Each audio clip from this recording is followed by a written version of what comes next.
ano noon, yung 16 billion na lilipat nila. That is the most dangerous at dapat utang inestapa yan. Just a measure for the orderly conduct of congressional hearings. Or during the plenary, kung may nagawa ka doon na disturbance or yung disorderly conduct, if they would put it that way, palabas may pa raw na bakit idalhin sa prison correctional kasi hindi naman daw kriminal. Sabi ko dapat, Congress sana, may detention center sila. Kung wala, nagbakante sila. Bakit daw papasukin ng jail?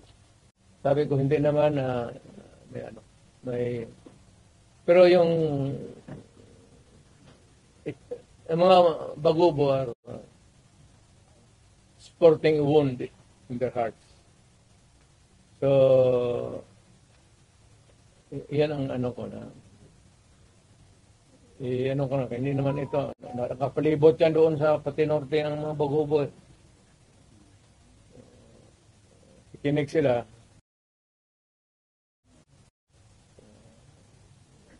Wala pa naman tayong natanong.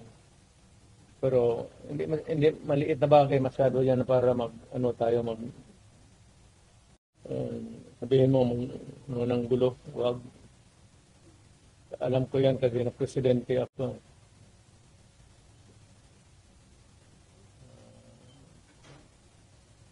Yun lang, hindi ako magdagdag kasi i-reserva ko muna yung akin. Inday, wala yun. Inday, kaya niya yan. Insignificant pa siya doon yung kasuhan man nila si Inday, di kasuhan nila. Di naman makulong yan. Di talaga mapakulong yan. Kasi patayin mo yan, ang Davao yan. Wala yan. Hindi ako I'm more concerned doon sa kaso ni Sulaika. Kasi she might have suffered a heart attack. Kasi yung pain sa likod pa too severe. Pag ang heart attack kasi the symptom can start sa yung masakit masyado tapos nagsusuka na. Heart attack yan. Hindi ko makain. Pero yung sa Congress, wala muna akong wala akong pag-usapan pa namin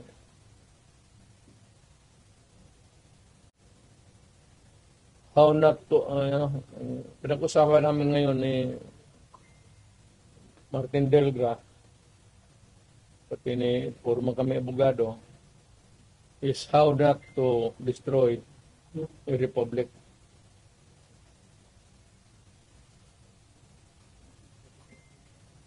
So, we can entertain questions pero hindi ako muna makialam doon. Yung sinasabing threat daw ni Vice President Binata man yun. Ako, uturo na itong PSG patay. Siyempre, pagka ganong init ng, sino ba naman hindi mag-init ng ulo? Alam mo si Inday. Pero si Inday, siguro, may sabi sa kanya,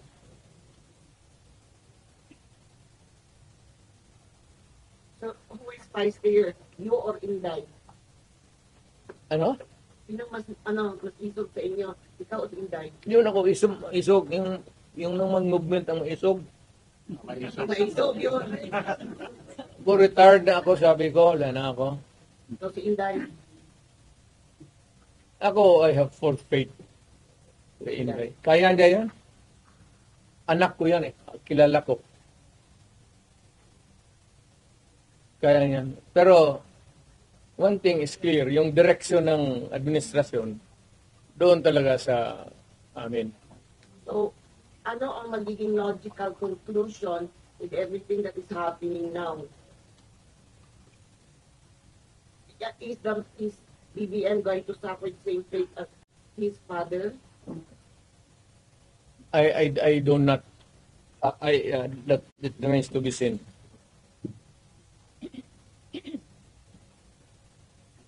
Mayor, is it not a good idea for Vice President Sara to answer the questions that are being posed by Nag-answer nga ng question sila eh. yung Yung quad man hanggang sira. how did she Yes, pina-explain nga niya muna yung ano niya. Kasi hindi pa tapos ang COA. Kaya niya sinulatan na huwag mag-entertain, magkuha ng papel kasi yung documents are with COA. So that if COA would, 6 months yan eh, if COA would be asking additional documents, hindi sila magkandarapa, maghanap kasi nandyan na lahat. Iniimbestiga na nga eh. Eventually, mag-testify yan siya. Pero yung mga documents muna, hindi yung trabaho ng...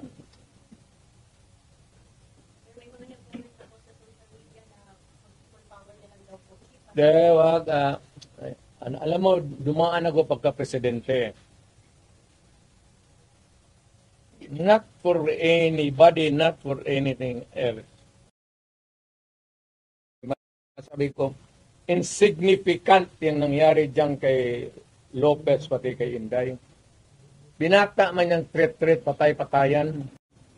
Pero itong lukulukong Malacanang, ang problema, yung isa pa dyan, yung National Security Advisor ko noon, si, ano, alam mo naman yan, hindi namin kaya yan.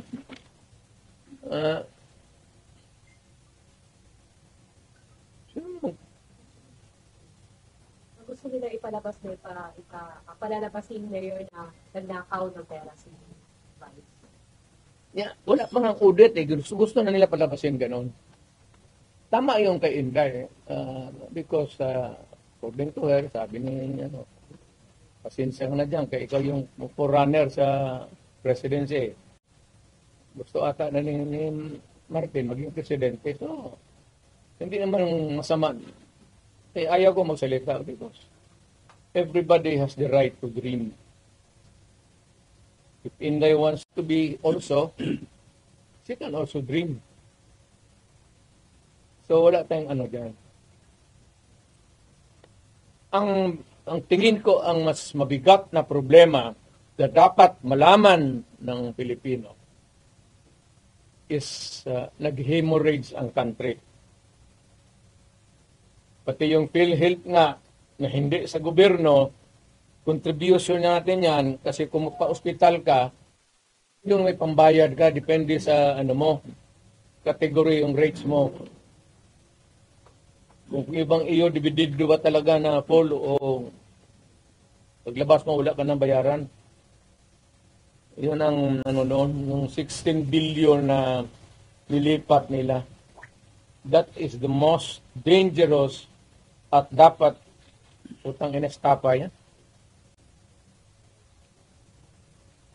Government malverse the money of the people. Ginamit mo yung pera ng even Congress cannot do that. Trust fund yun eh. Galing inyo yun. Ako pati akin. Contribution yun natin para pag nagkasakit ka ng cancer, uterus, may pa-opera ka.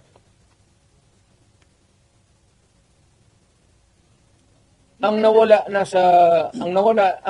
ating PhilHealth funds natin lahat was about 8.9 billion 89 billion.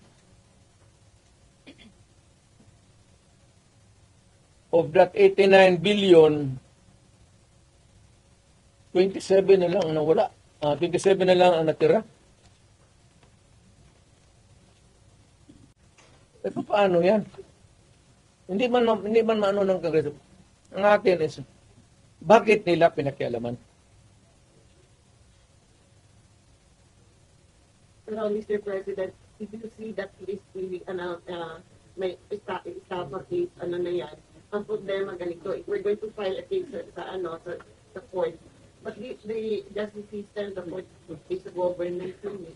No, the court ang pumapasok ang Supreme Court. Kana hihintuan mo na sila eh. Huwag mong pakialaman yan, kaya hindi yan inyo.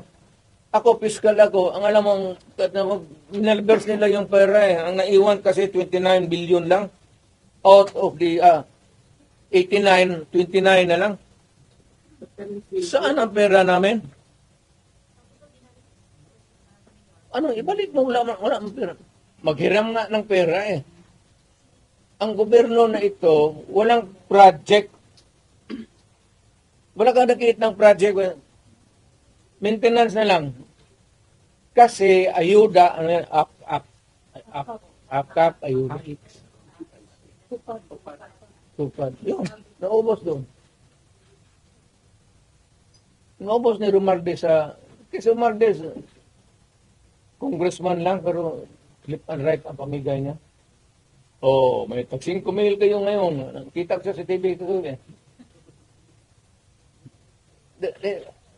Pera natin. Sus Maria Joseph Ginoo Romualdez. Ang awa ka naman sana sa amin.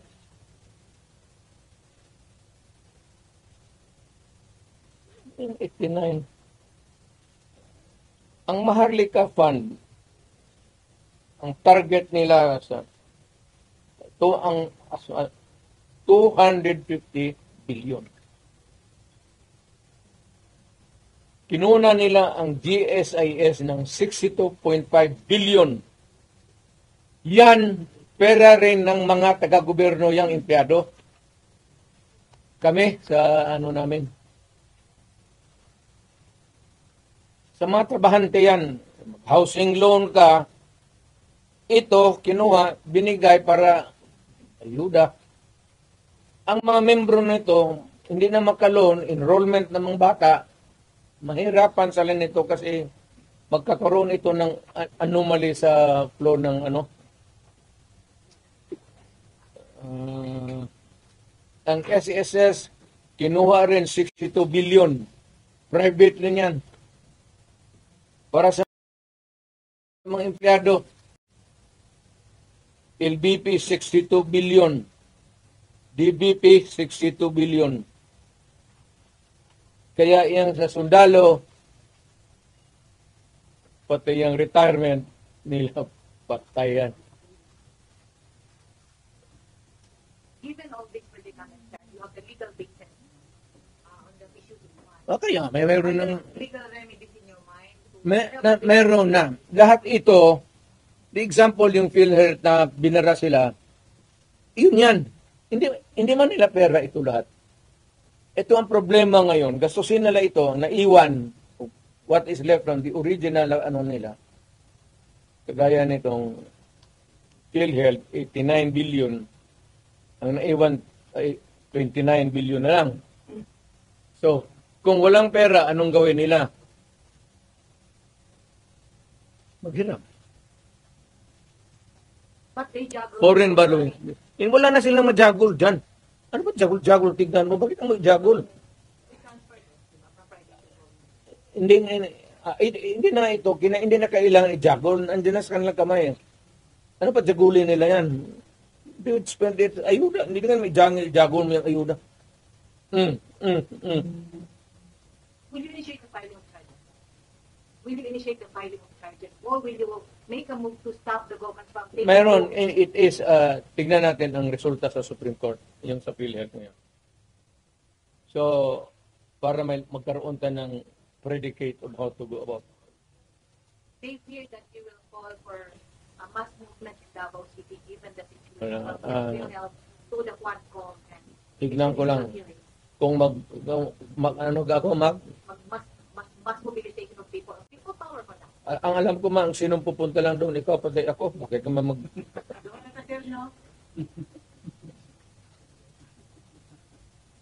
alam ko man ang walang pupunta doon.